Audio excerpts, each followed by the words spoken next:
Olá, bom dia, que bom podermos estar aqui mais esta manhã, unidos em vibrações positivas, para refletirmos em torno da obra Renovando Atitudes.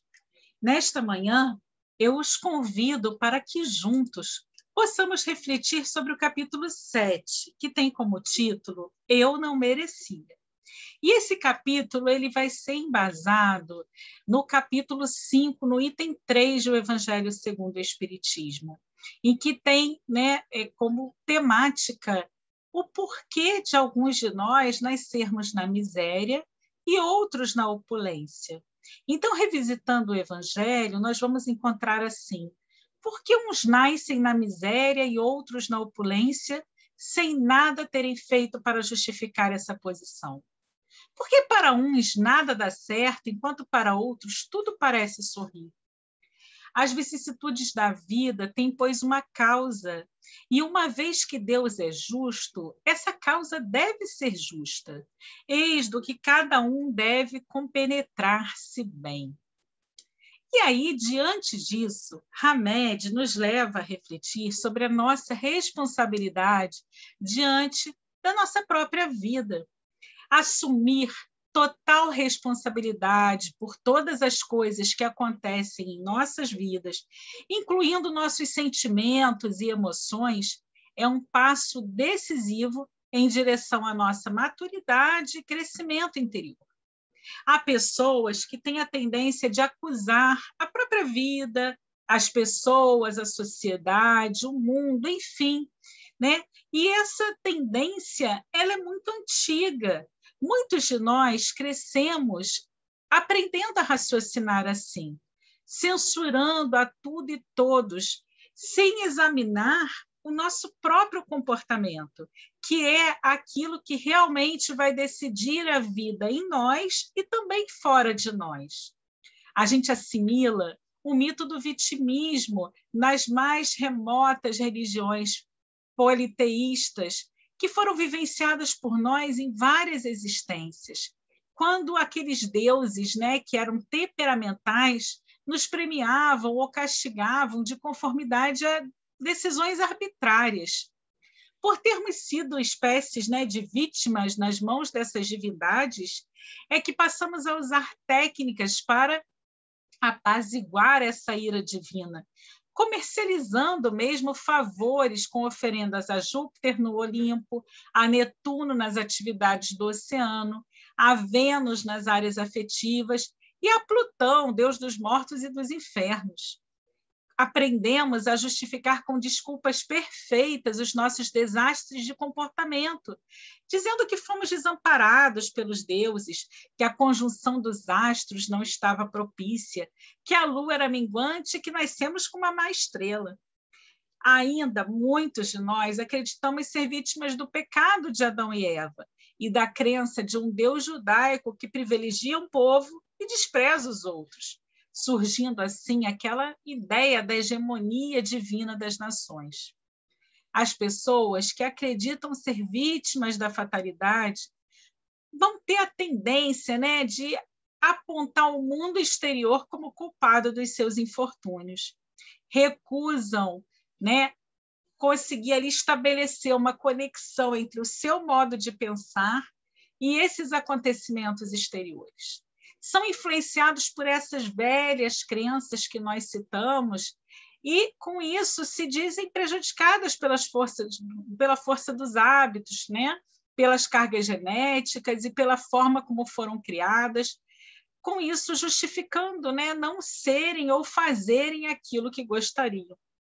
Não sabem que todos nós somos arquitetos do nosso destino, que tudo aquilo que a gente fizer, existe uma lei de ação e reação, então nós somos capazes, sim, de definir o que vamos ter na nossa vida.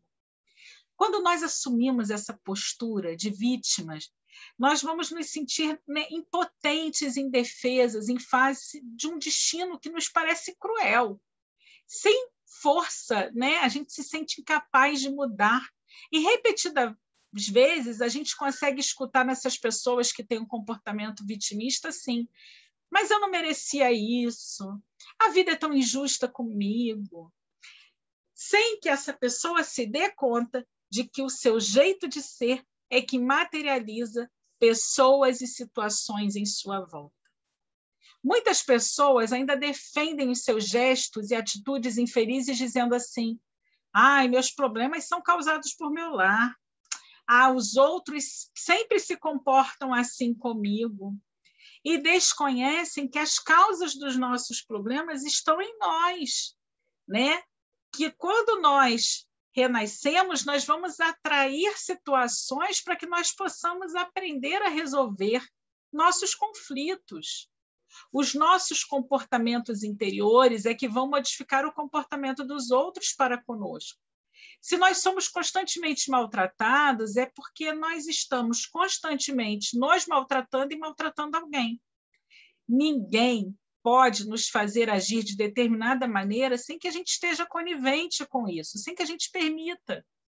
Outras pessoas ou situações poderão nos estimular a ter certas reações, mas somente nós vamos determinar que reações são essas, como elas serão.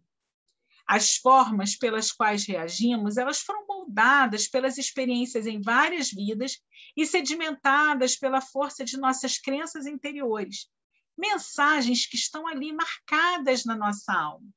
Mas a gente precisa, né, sair desse posicionamento infantil de criaturas mimadas e frágeis, assumir o comando das nossas próprias vidas e deixar de ficar imaginando que somos vítimas do destino. Nós precisamos assumir a responsabilidade pelos nossos atos. E isso significa aceitar a realidade da vida, as metas que alteram a sina da nossa existência. Então, de acordo com Hamed, em vez de nós atribuirmos aos outros e ao mundo as nossas derrotas e fracassos, que a gente se lembre sempre de que as vicissitudes da vida têm, pois, uma causa. E uma vez que Deus é justo, essa causa também é justa.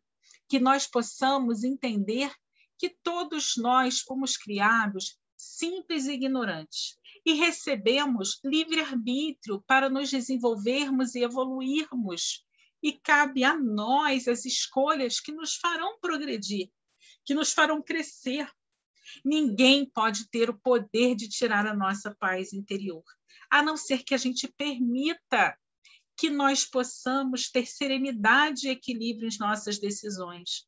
E entender que muitas das vezes aquele comportamento que no outro nos incomoda é algo que precisa ser modificado em nós. Muitas vezes, na nossa própria relação, né, com o universo, com a natureza, com a criação, nós não sabemos trabalhar e nos comportamos ainda como aqueles indivíduos ali infantis. Muitas vezes a gente vai fazer uma prece e pede para Deus assim: ah, Deus, por favor, me dê paciência. E aí a gente faz errado, porque a gente não tem que pedir paciência para Deus, porque quando a gente pede paciência, o que Deus vai nos dar não é a paciência, porque a paciência é uma virtude que precisa ser conquistada por nós. Quando a gente pede paciência, na verdade, o que Deus faz é nos apresentar situações desafiadoras para que, com essas experiências, a gente aprenda a desenvolver essa virtude. Então, na verdade, nós somos ainda tão imaturos, né, psicologicamente, tão infantis, tão mimados, que a gente não sabe nem mesmo, né, o que a gente precisa esperar para as nossas existências. Então, que a gente possa, cada vez mais, amadurecer. Que a gente possa, cada vez mais, ao invés de buscar no outro respostas para aquilo que nós consideramos infortúnios das nossas existências, que a gente possa buscar em nós as respostas para aquilo que nós temos ainda de questionamento diante da vida. Não esquecendo a nossa filiação divina e não esquecendo que Deus é soberanamente justo e bom, e que ele não deixaria nenhum filho seu sofrer em vão. Que o sofrimento, ele se apresenta para nós como uma válvula para nós podermos aprender, como uma ferramenta pedagógica de aprendizagem, mas que o nosso olhar, ainda muito preso à matéria, nos impede de enxergar. É como quando o nosso filho está lá no videogame, né, ganhando o jogo, e a gente chega e fala assim: desliga esse videogame agora, porque você tem outras demandas que você precisa fazer. E aquilo, para aquele adolescente, é um sofrimento imenso. Para a gente, não. Para a gente está disciplina, que a gente sabe que aquilo ali está fazendo mal para ele. Excesso de tela, muito tempo naquele jogo, sem fazer algo realmente produtivo. Mas para ele, a gente está tirando um momento de prazer. A gente pode trazer isso para o nosso dia a dia. Muitas vezes, as situações da vida vão se apresentar para nós como uma espécie de castigo. Poxa, estão me tirando daquilo que me faz bem. Mas tudo na vida tem um propósito pedagógico. E aí, cabe a cada um de nós buscar olhar. E esse exercício começa quando a gente começa a se olhar, a entender o que de sombra nós temos em nós, o que nós precisamos nos aperfeiçoar, o que nós precisamos mudar em nós. E certamente, quando nós conseguirmos o nosso equilíbrio interior, o mundo inteiro vai vibrar e vai conspirar a nosso favor. Porque a gentileza, né, gera gentileza, amorosidade gera amorosidade, harmonia gera harmonia. Né? O mundo responde para a gente de acordo com aquilo que a gente oferece ao mundo. Que a gente possa sempre oferecer ao mundo o nosso melhor. Muita paz, obrigada pela companhia de todos vocês. Espero vocês aqui na quinta-feira para a gente continuar estudando Renovando Atitudes.